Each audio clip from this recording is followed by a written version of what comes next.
How does a child neurologist feel about television and screen time? Well, the American Academy of Pediatrics, a very conservative group of doctors, has suggested that children under 2 years of age have absolutely no screen time, including passive screen time. Passive screen time is defined by a parent watching an adult program with a child in the room. Even though the parent feels that the child is not watching that program, the child is actually exposed to television. Developmental pediatricians have actually extended those guidelines a little bit. We feel that a child shouldn't watch television at all until they're able to talk about what's going on TV. So this usually occurs at about 3 years of age. Teenagers should also have their TV time limited. A very important study has come out that has shown that teenagers who watch 2 or more hours of television per day have higher rates of mood disorders such as depression and sleep problems. So when we overlay this excessive use of technology at these critical developmental periods of children's developing brains, it begs the question, could we potentially be creating a new generation of addicts? Let's take a look at the science. You see, our brain has a natural chemical response to the cell phone. It's a release of a chemical in the brain called dopamine. Now, I'd always heard that dopamine was the chemical that makes you feel good, but that's not actually the case. Dopamine is the chemical that's responsible for our seeking. So we look for something and we find it and we get a dopamine release. And we look for something else and we get another dopamine release. This is what's known as, again, the dopamine loop. In this image, you see a healthy brain. That nice, robust red area is our dopamine receptors. In contrast, the brain of a drug addict. The dopamine receptors in this scan are significantly reduced. Now, most people still consider dopamine to be that neurochemical that makes us feel good. But scientists today understand that dopamine has more to do with motivation and reinforcement in our brain's reward center. You can kind of think of it as a do-it-again system rather than a feel-good system. The amount of time kids are spending on the computer is not enhancing their education in any way. And the kind of thing that you've described at the beginning, playing games and doing Facebook, it really isn't doing any good for students in terms of their creative development or their critical thinking or their intellectual development. So I'd have to say it really depends on the age of the child and what they're using the technology for, but overall I'd say most of what they're doing is not helpful. Mostly digital dementia. This is a real medical term right now. This is the idea that we're outsourcing our brains to our smart devices. We're so reliant on our smartphones that our smartphones are making us stupid. Does that make sense? It's convenient. I don't want to memorize 500 phone numbers, right? Nobody wants to do that. But we've lost the ability to memorize one. Like if I give you a 7-digit number now, how difficult? Would it be you find that kind of difficult to memorize, like a phone number that you used to do years ago? Yes or yes? Because if I take my arm and I put it into a sling for 6 months, does it stay the same? Would it even grow stronger? It would what? It would atrophy and grow weaker. Same thing with your mental muscles. Over the past 15 years, I've studied technologies of mobile communication, and I've interviewed hundreds and hundreds of people, young and old, about their plugged-in lives. And what I've found is that our little devices, those little devices in our pockets, are so psychologically powerful that they don't only change what we do, they change who we are. When somebody freaks out because you're taking something that they have an emotional attachment to, it is an addiction. Jason says there's nothing abnormal about his phone use and doesn't believe it has a major impact on other parts of his life, though he does admit he could probably stand to cut back. Some of the things we do now with our devices are things that only a few years ago we would have found odd or disturbing, but they've quickly come to seem familiar. Just how we do things. So just to take some quick examples, people text or do email during corporate board meetings. They text and shop and go on Facebook during classes, during presentations, actually during all meetings. People talk to me about the important new skill of making eye contact while you're texting. People explain to me that it's hard, but that it can be done. Parents text and do email at breakfast and at dinner, while their children complain about not having their parents' full attention, but then these same children deny each other their full attention. This is a recent shot of my daughter and her friends being together while not being together. And we even text at funerals. I study this. We remove ourselves from our grief or from our reverie, and we go into our phones. Why does this matter? It matters to me because I think we're setting ourselves up for trouble. Trouble certainly in how we relate to each other, but also trouble in how we relate to ourselves, in our capacity for self-reflection. We know that engagement with social media and our cell phones releases a chemical called dopamine. That's why when you get a text, it feels good, right? So, we've all had it where you're feeling a little bit down or feeling a bit lonely, and so you send out 10 texts to 10 friends, hi, hi, hi, hi, hi, because it feels good when you get a response, right? Right? It's why we count the likes. It's why we go back 10 times to see if my Instagram is growing slower, did I do something wrong? Do they not like me anymore, right? The trauma for young kids to be unfriended, right? Because we know when you get a hit of dopamine, which feels good. It's why we like it. It's why we keep going back to it. Dopamine is the exact same chemical that makes us feel good when we smoke, when we drink, and when we gamble. In other words, it's highly, highly addictive. So let's look at what it is to be a technology addict. The scan that we're going to see is a technology addict who has spent routinely 8 hours online, posting to social networks, playing online games, or viewing pornography. As you can see in the scan, the background looks a little different because it's really recent science, but it's the same type of scan that's looking at those dopamine receptors. You can tell that they've been impacted. And when we compare them next to the healthy brain, the damage, obvious. When we compare the technology addict to the drug addict, the parallel in the damage occurring, indisputable. So what does this all mean for us? Well, we're all wired to seek reward. And the tech companies, they now understand how to tap into our primal drives. Companies have begun hiring neuroscientists and behaviorists to work along with their programmers to develop products that keep users hooked. Called the Persuasive Technology Design class, and there's a whole lab at Stanford that teaches students how to apply persuasive psychology principles into technology to persuade people to use products in a certain way. So it's not about giving you all this freedom, it's about sucking you in to take your time. So the goal is to keep us on our devices longer. Why? For any company whose business model is advertising or engagement-based advertising, meaning they care about the amount of time someone spends on the product, they make more money the more time people spend. So the game becomes, how can I throw different persuasive techniques to get people to stay, to spend as long as possible, and to come back tomorrow? Most of us, well, the average user, is checking his smartphone at least 110 times a day. And in Stanford, they found out that 3/4 of the students said they would rather forget their wallet than their iPhone when they go out of the home. And the same amount of people said they're falling asleep with their phone. But it's not just about me and my phone. It's also a social thing, right? Pacific Bell Wireless, a big phone company, back in 1999, did a survey. They asked people if they find it rude to use phone in public.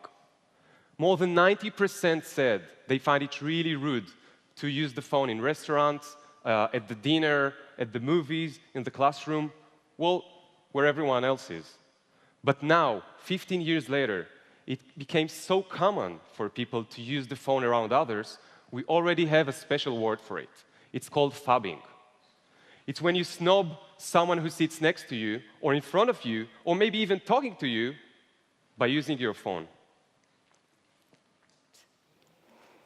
It has gone beyond the goal of merely producing useful products to the point where they are actively seeking ways to keep us all endlessly connected.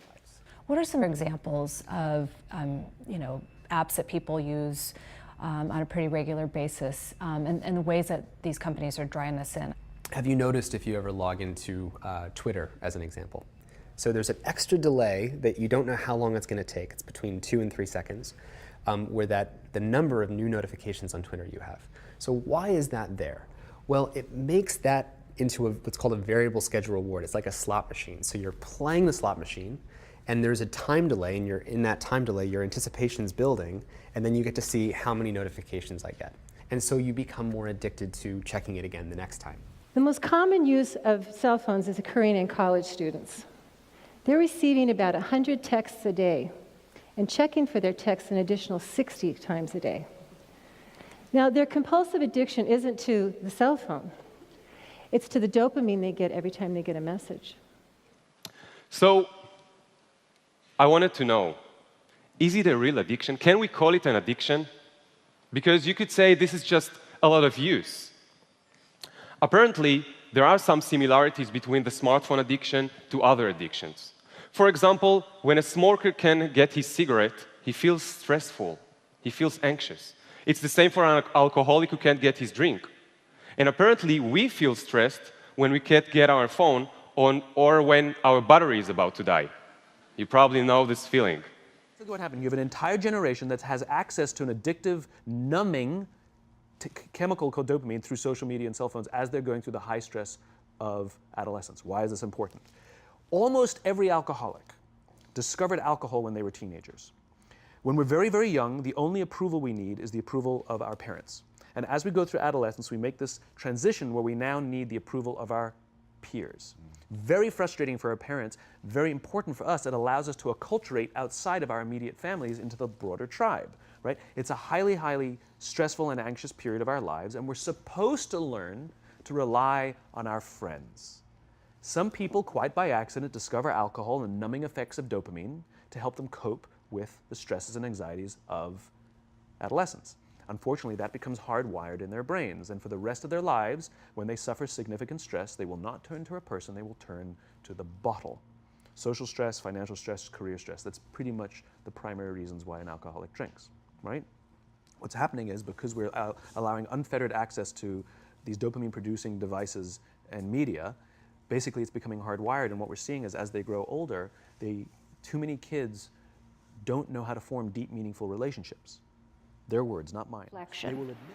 We're getting used to a new way of being alone together. People want to be with each other, but also elsewhere, connected to all the different places they want to be. People want to customize their lives. They want to go in and out of all the places they are, because the thing that matters most to them is control over where they put their attention. So you want to go to that board meeting, but you only want to pay attention to the bits that interest you. And some people think that's a good thing. But you can end up hiding from each other, even as we're all constantly connected to each other.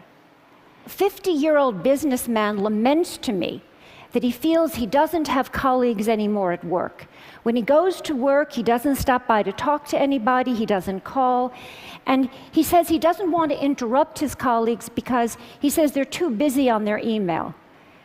But then he stops himself and he says, you know, I'm not telling you the truth. I'm the one who doesn't want to be interrupted. I think I should want to, but actually I'd rather just do things on my BlackBerry.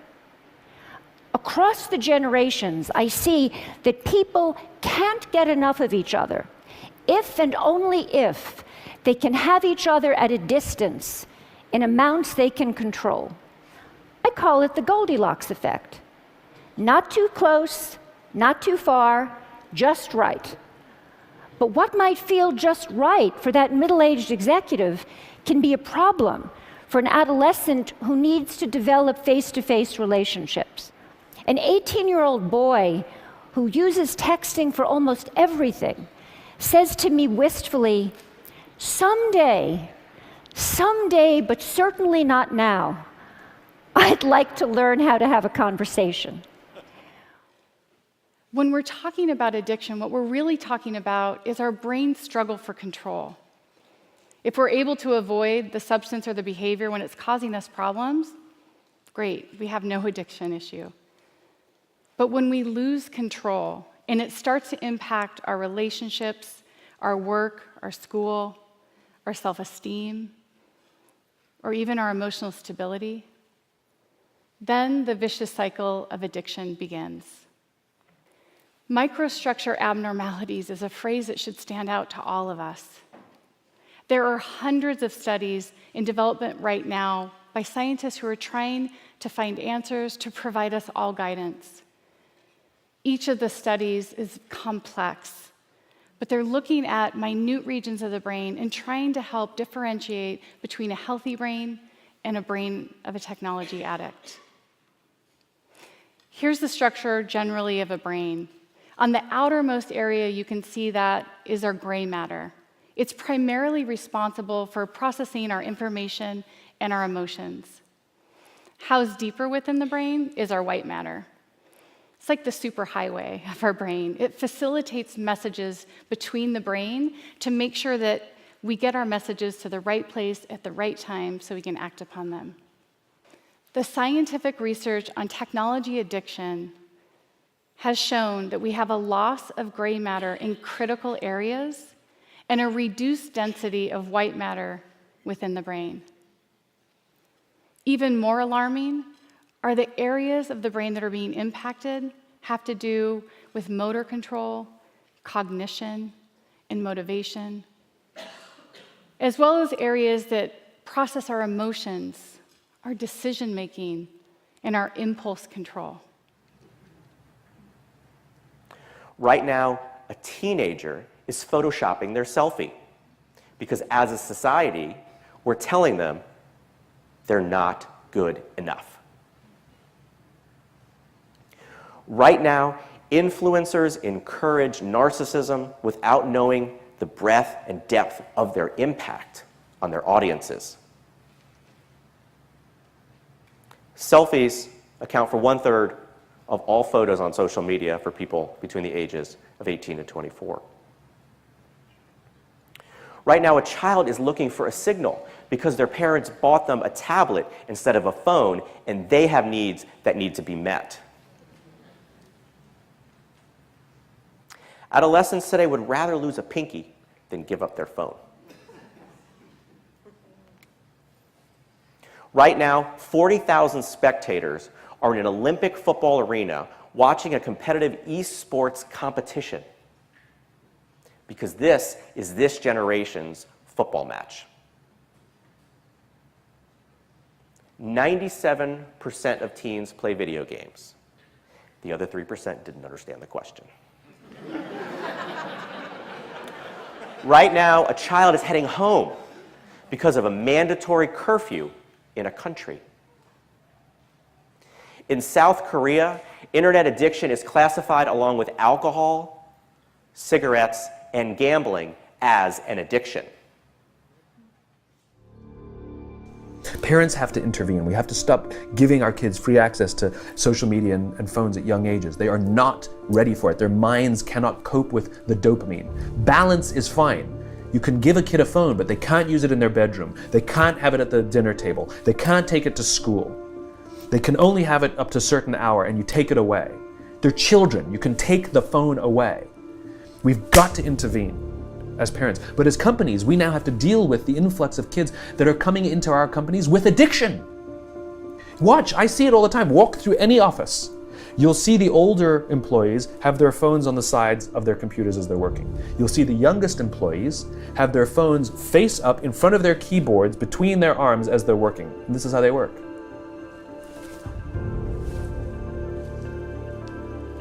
And the science is alarming. They did experiments on mice where they did the multitasking. They put flashing lights to mimic going from the computer to the cell phone, the computer to the cell phone to the TV. The mice that were exposed to the changing lights, it took them 3 times longer to solve a maze than the mice that weren't, and the damage was permanent. It didn't improve when they stopped the lights.